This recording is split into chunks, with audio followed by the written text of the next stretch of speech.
Hello, my name is Sharice Philly Campbell. I'm known online as hashtag 40-year-old freshman.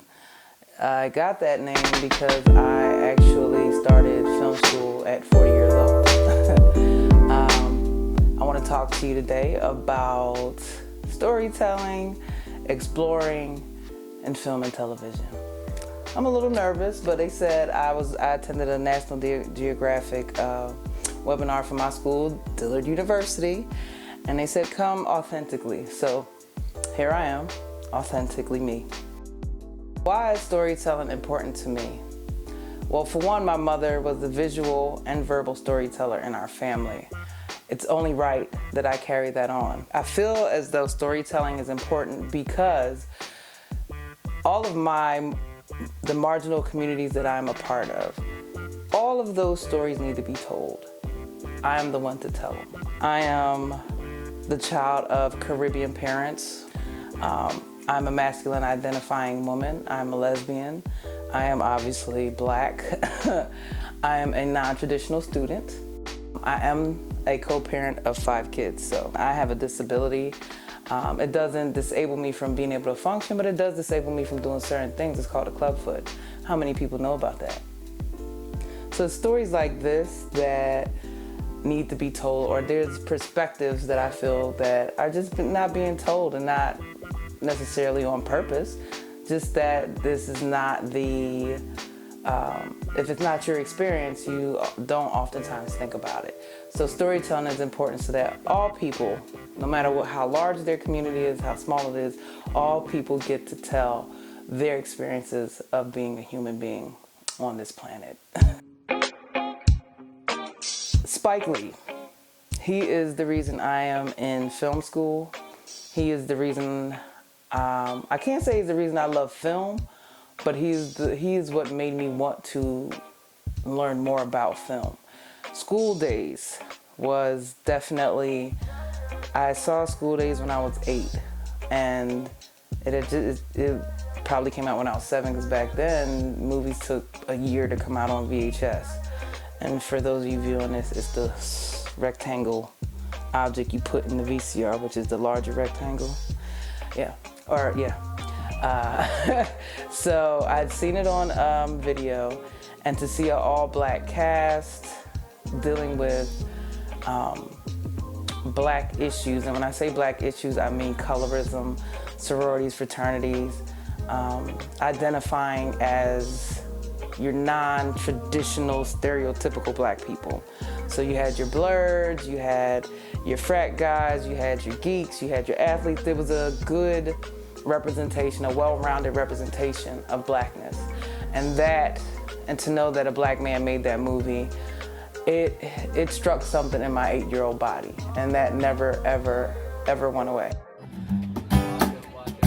Exploration, my favorite word. I always go with the unknown. I cannot say there was a time where I lavished or got comfortable in the known. I'm an explorer by nature. I'm a wanderer. I love the unknown as much as it may scare me. I studied in Brazil in 2019. I was there for 8 weeks. In Rio de Janeiro, I was about maybe not even a half a mile from Copacabana Beach. While I was there, I hiked the Tijuca rainforest. I explored a cave, which was quite scary. There were bats and stuff in there, and it was pitch black other than our cell phone flashlights. I walked through a waterfall in the rainforest, which was freezing cold, but I mean, it's opportunity. Like, what do? It's your opportunity to do something that you may not ever get to do again, so I braved the cold.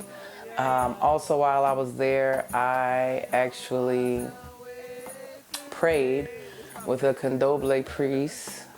Several times I was invited back, bathed in their home.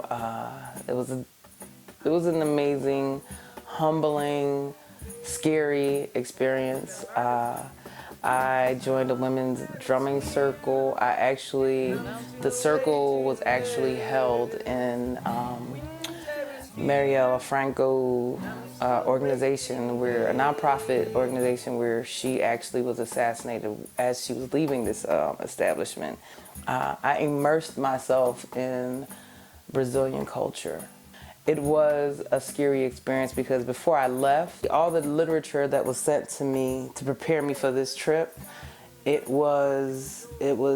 told me that Rio was homophobic, extremely homophobic, and that I would be robbed if I dressed too flashy or if I looked a certain way. So days up until the time that I actually got on a plane and got to Rio, I was petrified. I didn't know what to expect. I didn't know if I was going to be, beaten to a pulp because I present masculine, and sometimes people can tell that I'm a woman, sometimes they can't.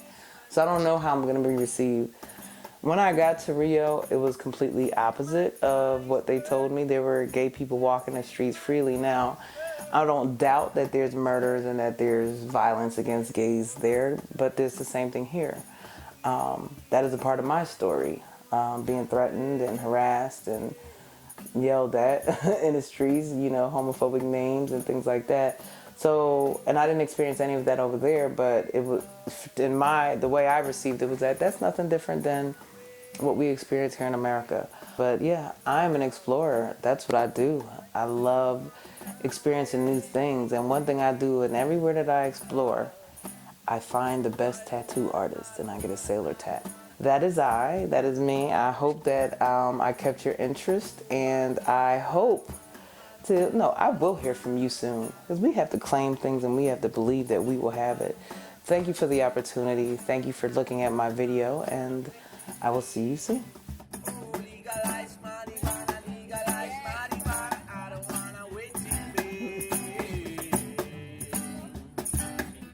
Opa!